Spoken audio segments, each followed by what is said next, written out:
How to get Canva Pro for free trial 30 days.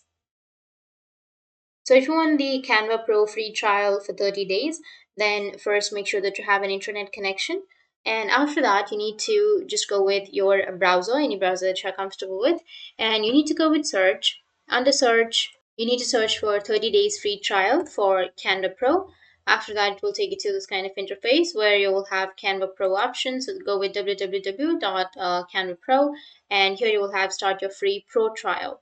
So you just need simply click on this one, and after that here you will have a free 30-day trial. You can cancel anytime, and here you will have the date. So you can also go with monthly or yearly plan. Best choose monthly, and then you can go with next.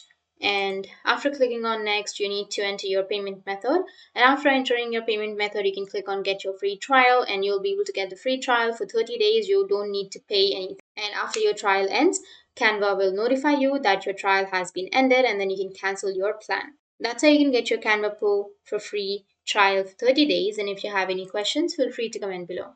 Thanks for watching.